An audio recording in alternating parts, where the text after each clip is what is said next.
ಹಲಸಿನಕಾಯಿ ಸಿಪ್ಪೆನ ಈ ಥರ ನೀಟಾಗಿ ತೆಕ್ಕೊಬೇಕು. ಹಲಸಿನಕಾಯಲ್ಲಿ ಅಂಟಿರುತ್ತಲ್ವ, ಅದೆಲ್ಲ ನಮ್ಮ ಕೈಗೆ ಆಗಬಾರ್ದು ಅಂತ. ಈ ಹಿಟ್ಟನ್ನ ನಾವು ಮೆಣಸಿನ್ಕಾಯಿ ಬಜ್ಜಿ, ಆಲೂಗೆಡ್ಡೆ ಬಜ್ಜಿ ಎಲ್ಲ ಮಾಡ್ತೀವಲ್ವಾ, ಆ ಹದಕ್ಕೆ ಕಲಿಸ್ಕೋಬೇಕು. 15 ಮಿನಿಟ್ಸ್ ಬಿಟ್ಟಾದಮೇಲೆ ಈ ಥರ ಆಗಿರುತ್ತೆ. ಸೊ ಎಣ್ಣೆ ಕಾದಿದೆ, ಹಾಗಾಗಿ ನೆಕ್ಸ್ಟ್ ಒಂದೊಂದೇ ಪೀಸ್ನ ತೆಗೆದು ಎಣ್ಣೆಗೆ ಹಾಕ್ತಾಯಿದ್ದೀವಿ.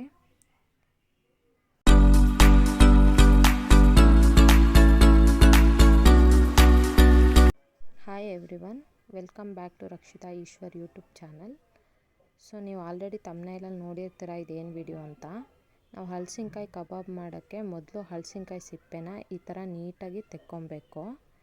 ಅದಾದ ನಂತರ ನಾವು ಹಲಸಿನಕಾಯಿನ ಕಟ್ ಮಾಡೋಕ್ಕೂ ಮುಂಚೆ ನಮ್ಮ ಕೈಗೆ, ಚಾಕುಗೆ ಮತ್ತು ನಾವು ಕಟ್ ಮಾಡೋ ಮಣೆಗೆ ಕೊಬ್ಬರಿ ಎಣ್ಣೆನ ನೀಟಾಗಿ ಸವರ್ಕೋಬೇಕು. ಯಾಕೆಂದರೆ ಹಲಸಿನಕಾಯಲ್ಲಿ ಅಂಟಿರುತ್ತಲ್ವ, ಅದೆಲ್ಲ ನಮ್ಮ ಕೈಗೆ ಆಗಬಾರ್ದು ಅಂತ. ಸೊ ಅದಾದಮೇಲೆ ಹಲಸಿನಕಾಯಿನ ಸ್ಮಾಲ್ ಪೀಸಸ್ ಆಗಿ ಈ ಥರ ಕಟ್ ಮಾಡ್ಕೋಬೇಕು. ಕಟ್ ಮಾಡಿರೋ ಹಲಸಿನಕಾಯಿನ ಉಪ್ಪು ಮತ್ತು ಅರಿಶಿನ ಹಾಕಿ ಈ ಥರ ಸಾಫ್ಟಾಗಿ ಬೇಯಿಸ್ಕೋಬೇಕು. ನಂತರ ಒಂದು ಬೌಲಿಗೆ 3 ಸ್ಪೂನು ಕಡಲೆ ಹಿಟ್ಟು, 4 ಸ್ಪೂನು ಮೈದಾ ಹಿಟ್ಟು, 4 ಸ್ಪೂನು ಅಕ್ಕಿ ಹಿಟ್ಟು, 2 ಸ್ಪೂನು ಅಚ್ಚ ಪುಡಿ, 1 ಸ್ಪೂನು ಗರಂ ಮಸಾಲ, 1 ಸ್ಪೂನು ಶುಂಠಿ ಬೆಳ್ಳುಳ್ಳಿ ಪೇಸ್ಟ್, ಕರಿಬೇವು, ರುಚಿಗೆ ತಕ್ಕಷ್ಟು ಉಪ್ಪು, ಹಾಗೆ 1 ಸ್ಪೂನು ಧನಿಯಾ ಪೌಡರ್. ಇದಿಷ್ಟನ್ನು ಫಸ್ಟ್ ಒಂದು ಸಲ ಕೈಯಲ್ಲಿ ಹಾಗೆ ಮಿಕ್ಸ್ ಮಾಡ್ಕೋಬೇಕು. ಅದಾದ ನಂತರ ನಾವು ಹಲಸಿನಕಾಯಿನ ಬೇಯಿಸ್ಕೊಂಡಿರ್ತೀವಲ್ವ, ಆ ನೀರನ್ನ ತಗೊಂಡು ಆ ನೀರಲ್ಲಿ ಆ ಮಿಕ್ಸ್ ಮಾಡ್ಕೊಂಡಿರೋದನ್ನು ನೀಟಾಗಿ ಕಲಿಸ್ಕೋಬೇಕು. ಆ ನೀರನ್ನ ಸ್ವಲ್ಪನೇ ಹಾಕ್ಕೊಂಡು ನಾವು ಅದನ್ನು ಚೆನ್ನಾಗಿ ಕಲಿಸ್ಕೋಬೇಕು. ಕಲಿಸ್ಕೊಂಡಿದ್ದ ನಂತರ ಇಲ್ಲಿ ನಾವು ಸ್ವಲ್ಪ ಕಲರ್ ಪೌಡರ್ನ ಆ್ಯಡ್ ಮಾಡ್ತಿದ್ದೀವಿ. ಸೊ ಇದು ಆಪ್ಷನಲ್, ನಿಮಗೆ ಬೇಕಂದರೆ ಆ್ಯಡ್ ಮಾಡ್ಕೋಬೋದು. ಹಾಗೆ ಅರ್ಧ ಹೋಳು ನಿಂಬೆ ಹಣ್ಣಿನ ರಸನ ಆ್ಯಡ್ ಮಾಡ್ತಿದ್ದೀವಿ.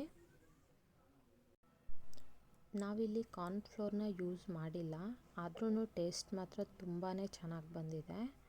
ಸೊ ನೀವು ಒಂದು ಸಲ ಟ್ರೈ ಮಾಡಿ ನೋಡಿ, ನೀವೇ ಹೇಳ್ತೀರಾ ಹೇಗಿದೆ ಅಂತ. ಹಾಗೆ ಈ ಹಿಟ್ಟನ್ನ ನಾವು ಮೆಣಸಿನ್ಕಾಯಿ ಬಜ್ಜಿ, ಆಲೂಗೆಡ್ಡೆ ಬಜ್ಜಿ ಎಲ್ಲ ಮಾಡ್ತೀವಲ್ವ, ಆ ಹದಕ್ಕೆ ಕಲಿಸ್ಕೋಬೇಕು.